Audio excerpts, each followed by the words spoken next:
What would you do if a life depended on breaking every rule? Welcome to Storyloom, where we uncover stories that grip your heart and soul. Tasha was just a new maid, barely noticed, barely trusted. But when she found the billionaire's daughter, barely breathing, with no staff around and the mansion silent, she panicked. No calls were going through. No help was coming. So she did the unthinkable, broke into his locked office, grabbed the car keys and a bundle of cash, and sped off with the girl. Minutes later, alarms blared. Security tracked her down, pinned her in the hospital, and arrested her. What shocking truth stopped a billionaire in his tracks? Stay with Storyloom to find out. But then the doctor pulled Gregory aside, and what he said left the billionaire frozen in place. What happened next stunned everyone watching. Before we go any further, if this is your first time watching one of our Storyloom videos, we'd love for you to hit that subscribe button. Your support means the world to us, and it helps us bring you even more powerful stories. Stick with us till the very end. And if this story moves you, drop your thoughts in the comments and share it with a friend. Now, let's begin. Tasha Briggs didn't enter the Lancaster mansion like a storm. She came in quiet, like a soft knock on the back door that nobody answered. Right away, it had been 3 days since she got hired. Nobody asked her why she kept her shoes tied so tight or why her knuckles were cracked. They just handed her a mop, gave her the corner bedroom meant for the help, and kept it moving. This was the Lancaster estate. A fortress of white pillars and glass walls tucked deep in the hills, where the gates didn't just keep danger out, they kept stories like hers out. 2. Gregory Lancaster, the man who owned it all, didn't speak. To staff, not unless you were holding something expensive or breaking something more. He ran tech, traded stocks in 5 countries, and lived like emotion was a liability. His world wasn't cold, it was temperature controlled. And then there was Vivian, his daughter, 10 years old, delicate as spun glass, but cursed with sickle cell. She didn't talk much either, not to the chefs, not to the chauffeurs, not even to her father. Most days, she stayed upstairs in the sunroom, wrapped in soft sweaters and silence. Tasha noticed. Of course she did. Vivian's footsteps weren't. Loud, they were shuffles. Her smiles didn't last long, they cracked like dry paint. But still, nobody really looked close. They just made sure her medication was topped up, the rooms were dust-free, and her food was warm. That was enough, apparently. Tasha wasn't supposed to ask questions, but the questions kept whispering anyway. Why did the nurse leave early? Last night, why was the girl trembling in the hallway near the bathroom yesterday? Why did nobody flinch? On her 4th morning, Tasha carried a breakfast tray up to the 2nd floor. She paused outside Vivian's room, knocked once, no answer. She opened it slowly. Vivian was on the floor, not passed out, just curled up, eyes open, breathing slow. Hands tucked under her small frame like she was hugging herself from the inside. Tasha froze in the doorway, not panic, not even fear, just a strange, heavy stillness. She placed the tray down, didn't say anything, didn't ask anything. She just sat cross-legged beside her. Quiet, after a long silence, Vivian whispered, "It hurts today." Tasha nodded. I know. That moment didn't change.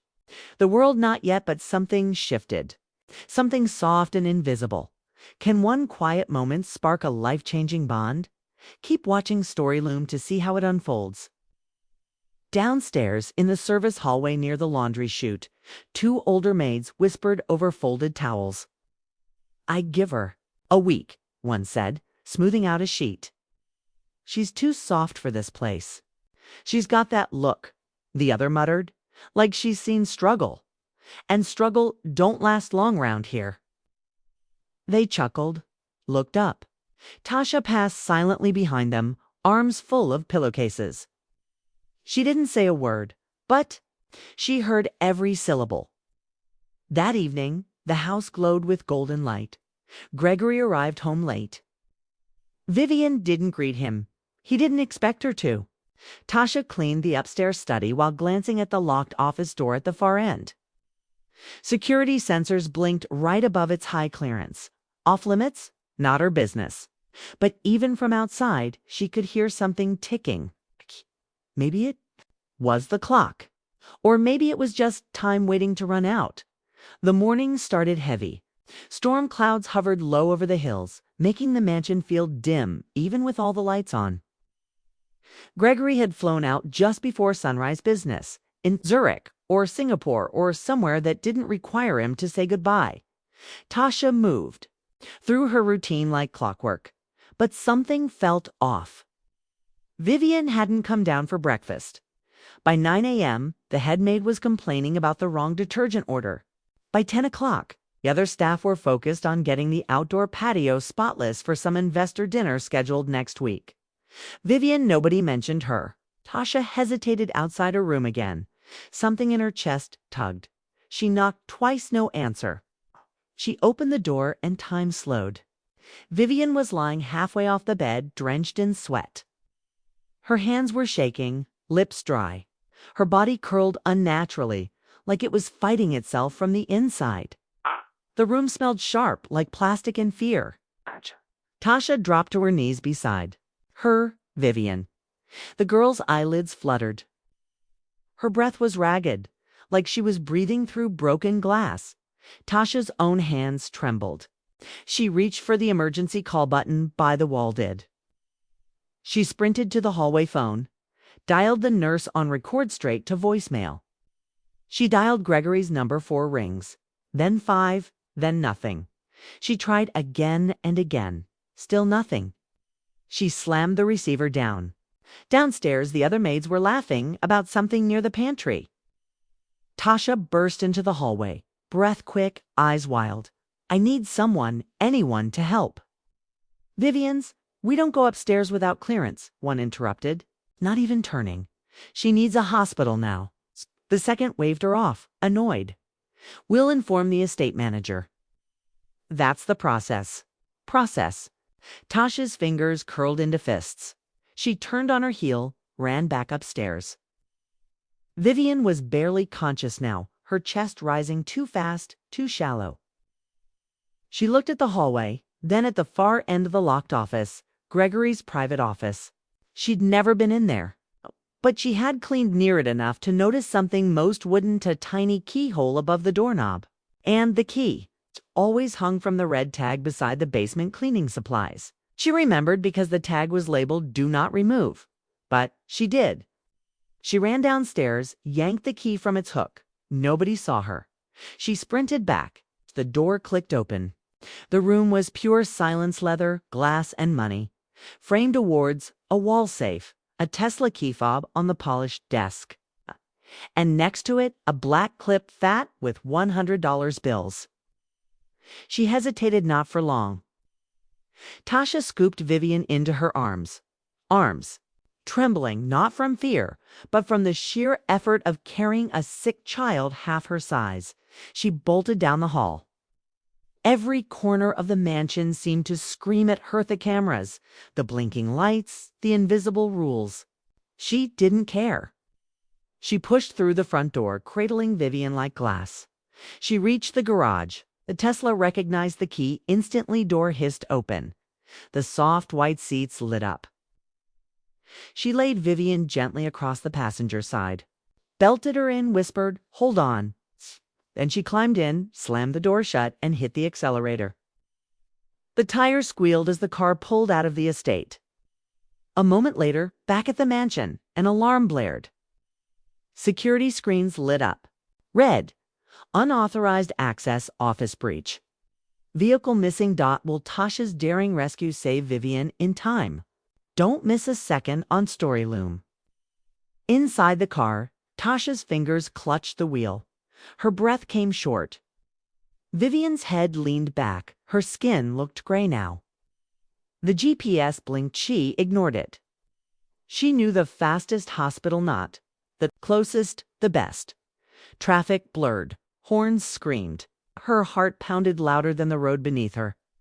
In her head, she repeated it like a prayer. Hold on, just hold on. Behind her, 2 black SUVs were already pulling out of the mansion. Security had tracked the vehicle's location, and she had no idea they were coming. The hospital entrance glowed sterile white as the Tesla screeched to a halt in the emergency lane. Tasha didn't wait for anyone to open the door. She leaped out, flung it open, unbuckled Vivian, and carried her like she weighed nothing, though. Every step felt like dragging a mountain uphill. Help! She gasped as she burst through the sliding doors. Please! Someone, she's got sickle cell. She can't breathe. Nurses rushed toward her. A crash cart followed. Vivian was laid onto a gurney like a porcelain doll, her limbs too still. Doctors shouted in clipped urgency. Someone asked, parent or guardian? She just said, I'm the maid. I'm the maid. But there was no one else. They didn't press. They wheeled Vivian away fast, and suddenly, silence. Just Tasha standing alone in the center of that blinding lobby. The weight of it all hit her.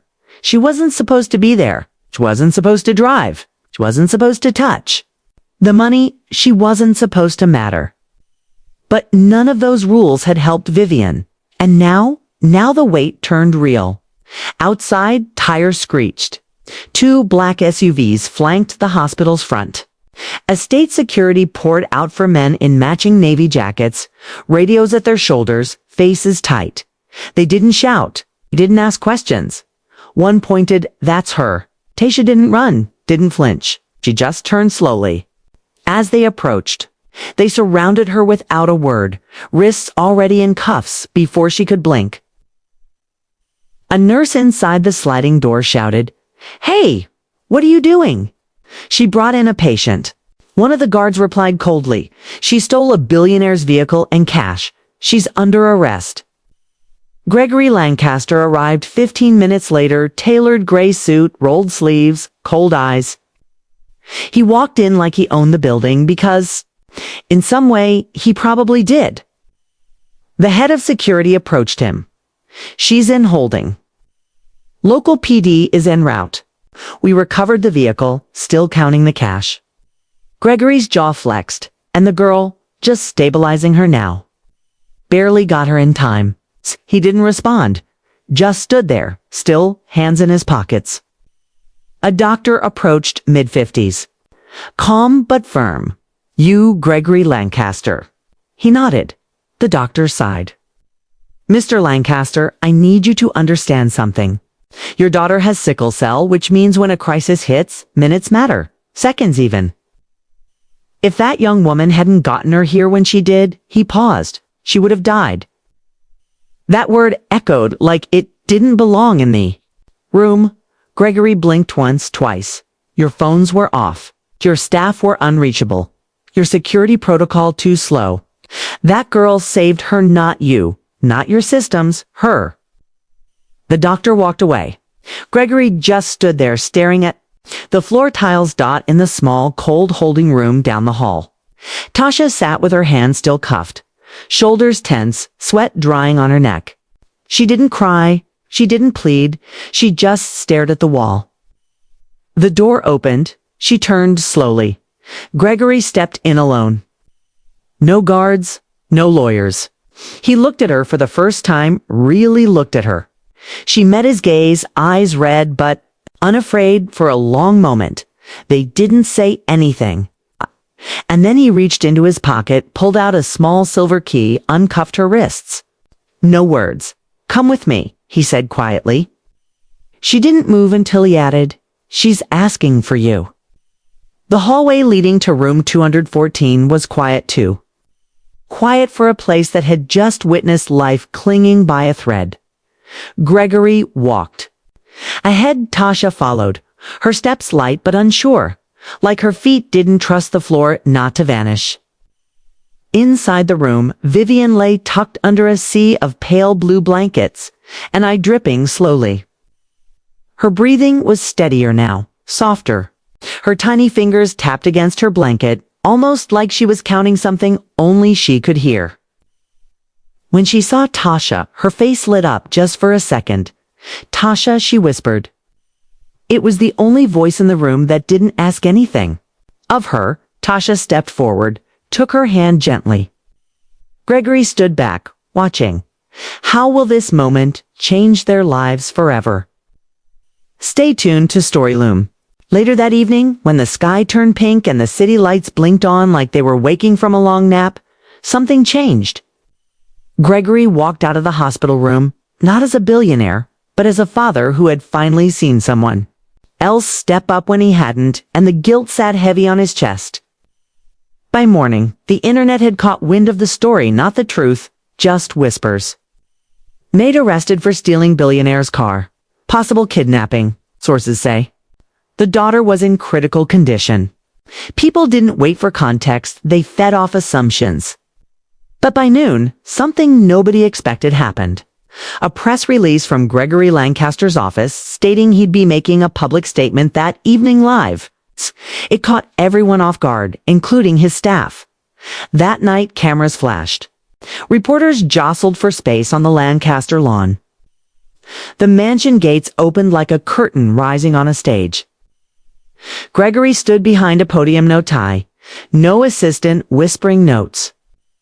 Beside him, Tasha, not in a uniform, in a modest gray dress, someone had pressed for her just minutes before. Her hair pulled back, shoulders square, but her hands still trembled slightly. Gregory took a breath, then spoke. Last night, my daughter nearly died, and the only reason she's alive today is because of the woman standing beside me. She broke rules, yes, but sometimes rules are the problem. No one else acted, no one else ran. No one else cared the way she did. Tasha Briggs did what I couldn't, and the world should know her name. There was a pause, then a wave of murmurs. Reporters leaned forward. Camera shutters clicked in rapid fire. Effective immediately. Gregory continued. Tasha will not only remain in my household, she will never work as a maid again. I've created a trust in her name, and she will oversee our family's medical outreach foundation going forward. Tasha turned toward him, stunned. He wasn't done. Because if we're going to build systems that protect children like my daughter, they need to be led by people who act, not just speak. Inside the mansion that night, the whispers were different. She's staying, one staff member muttered behind a curtain. More than staying, another replied, she's running things now. Tasha walked past them and smiled, not out of spite, but because for the first time in her life she wasn't walking on eggshells. She was walking on her own ground. Vivian recovered slowly, but every week she grew stronger. And every time she laughed, it echoed through the same walls that once tried to silence the girl who saved her. They had called her just a maid. But now she was the woman who rewrote the rules. And the billionaire who once didn't see her was the first to stand beside her when the world finally did. Sometimes the people we overlook are the ones who show up when it counts. Tasha wasn't just a maid. She was the reason a little girl got a second chance at life. So, the next time you're tempted to judge someone by their position, remember what this maid risked and what she became. If this story moved you, share it with someone who needs to be reminded. Real heroes don't wait for permission, they act. And don't forget to like, comment, and subscribe to Storyloom for more powerful stories like this one.